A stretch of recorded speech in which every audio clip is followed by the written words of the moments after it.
Hey folks, Jim here, aka Palette of the Dead. Welcome back to the channel and welcome back to another Mortal Realms video. As per usual with all these videos, if you like them, please hit that like button, subscribe to the channel and drop a comment down below. It is greatly appreciated. Now, this week we're on issue 32 and we have a bunch of skulls, so no particular model, but all of these will help create interesting additions to your bases and stuff like that. To buy a box of these skulls, it is normally about $17.50 if I remember rightly, or $17.99, so nearly 20 quid's worth of stuff. In all honesty, is pretty decent, pretty handy to have. If you have the capability, you can kind of cast them and mould them yourself, although Games Workshop won't appreciate you doing that, so don't tell them I told you. Anyway, into this week's issue. So we are greeted by the Astral Templars.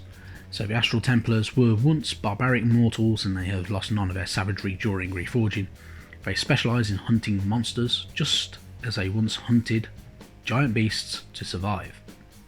So they do like to hunt and everything like that, so they hunt these big creatures, they slay them in single combat a lot of the time, and they have that lovely purple armour for some unknown reason. They hang around in Gur more than anything as well, so because that is where the home of beasts and stuff like that. So you got a bit of a heraldry on the back there, so they have kind of like silver, they have tooth marks and scars 9 times out of 10 along their armour, so their armour tends to be a bit more dinked up than a lot of other Stormcasts, which makes them quite interesting in a lot of ways. Then we have Rise of Race Part 4, so continuing Nighthaunt story and everything like that, so getting going with the Great Necromancer Nagash. So you have some artwork of Lady Olander being summoned to Nagash Azar from her ancestral home in Dularum to stand before Nagash, the Great Necromancer, and she ascends the steps of his colossal throne and is granted the title of Mortarch. So Lady Olander is one of the models that we will get in the future, and she becomes the Mortarch of Grief and stuff like that as well. So she's pretty cool looking. She has that nice flowing dress and everything like that, and that veil and that weird crown, and yeah, so she was of course granted these powers by Nagash himself as well, so which is pretty cool. Got a bit more information as well on the back about Lady Olander and her reign of terror and stuff like that, and mention of the Knights of Shrouds, the Necroquake aftershocks, and of course it mentions here that the interference of a Skaven disrupted Nagash's plans to dominate Shaiish, and the Necroquake was the unintended result. So the Necroquake wasn't his desire to have, he just wanted control over that realm. The Skaven kind of tampered with a lot of their stuff, chewing through bits and pieces and the obsidian and the kind of shade glass kind of construct of the Black Pyramid, and disrupted all its magical abilities and powers and everything like that, and yeah, caused Necroquake, which sent these waves of death magic out across the cosmos.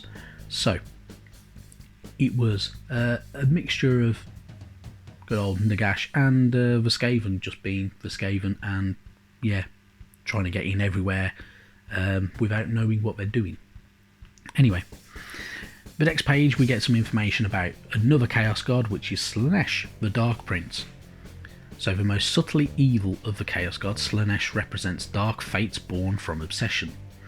His will does not descend screaming upon his victims, nor does it carefully manipulate them like an uncaring cosmic force. Instead, it nestles in the soul, corrupting the hearts of mortals until they damn themselves. So Slaanesh is all about gluttony, essentially, and all about having that desire to kind of obsessing over the kind of excesses in life, which lots of people in the mortal realms suffer with, as is in real life, really. So yeah. So, of course, the Dark Prince being the big bad for this group, but he does have a rivalry going up against Khorne. So Khorne and Slaanesh have a rivalry that is as old as the gods themselves. Khorne despises Slaanesh's decadence and finds his wayward attitude at odds with his own single-minded desire for slaughter. Slaanesh, meanwhile, finds Khorne's brutality dull and takes a cruel delight in goading and agitating his elder brother. So, Slaanesh has a habit for this type of thing.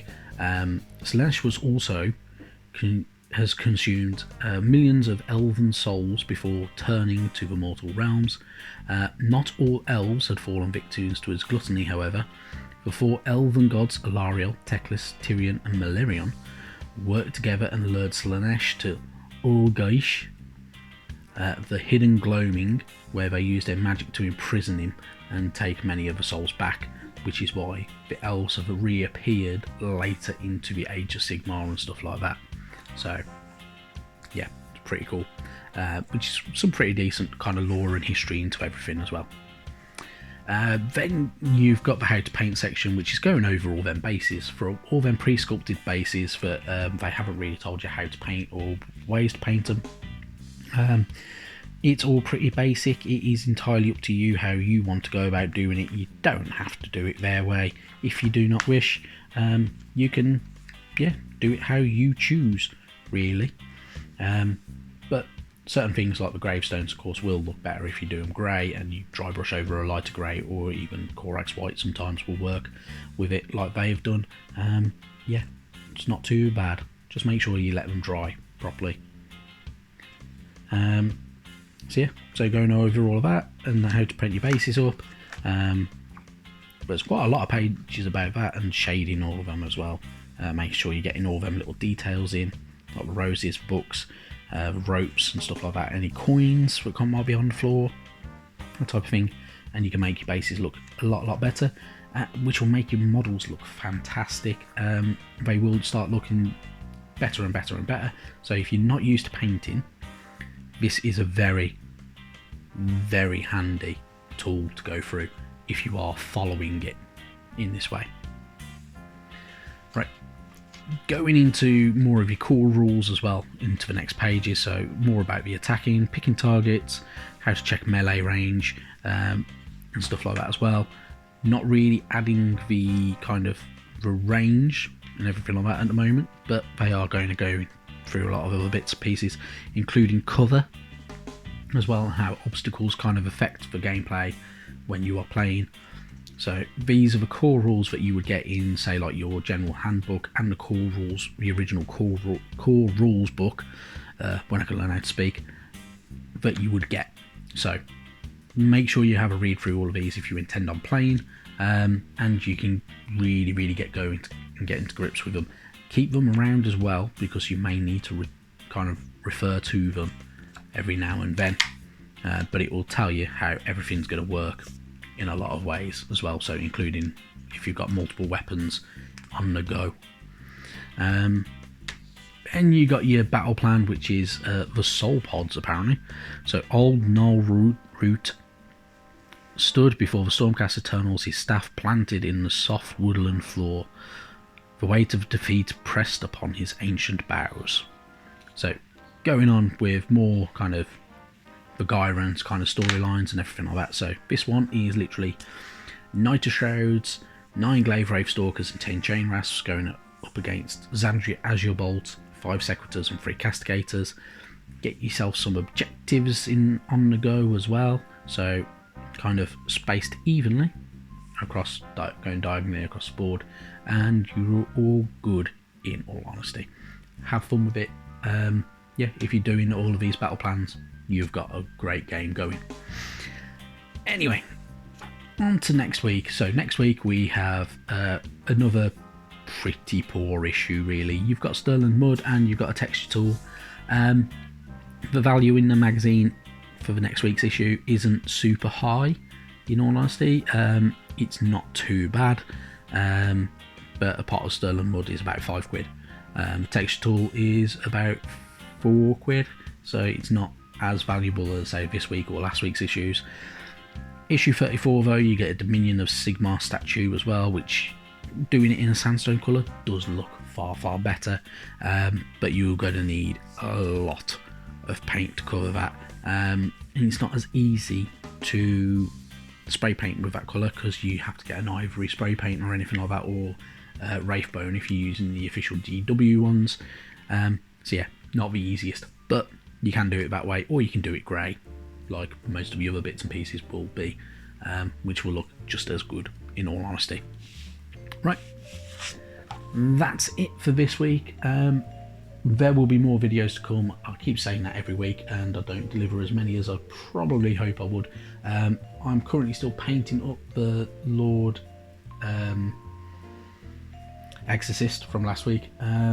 He's majority painted. I just have mainly some finer details to go over it and some little tiny bits and pieces, and then final assembly of it, and basing it of course as well, before it's all done. And I am also painting up a lot of the Azurite ruins, which, as you can see, it's kind of the basic way of doing it. All I've done is a light grey spray paint, coat it with Agrax Earthshade to get that darker colour. Just use Mechanica Standard Grey on certain sections like them bricks and bits and pieces like that, the sections that you want to do them like that. Agrax Earthshade over the entire lot. Then a dry brush of Administratum Grey works very, very well, and I'll probably do a very light dry brush of Corax White over the top of them to get them really, really nice and looking. And the other thing I did was that little fountain, which, if you can see it, it's a bit glossy inside there. That is still water from Vallejo, so one of the diorama effects, mixed with some Beal Tan Green shade as well, which makes it look really, really cool, and adds a bit of a mossy colour to it. But I thought I'd do that, and that looks pretty good if I do say so myself, although it won't focus very well. Focus on the camera, come on. Yeah, so that's better. That's kind of focused. Yeah, anyway, so yeah, kind of a little nifty little bit that I fancied doing, just to kind of incorporate some still water that I've had for absolutely ages and haven't used much of it at all. I've used probably, yeah, I dread to think, considering how much I paid, I've used next to nothing of it. It's still actually pretty much almost full. Anyway, I'm rambling on. Thank you very, very much for watching. I will see you very soon. Bye bye now.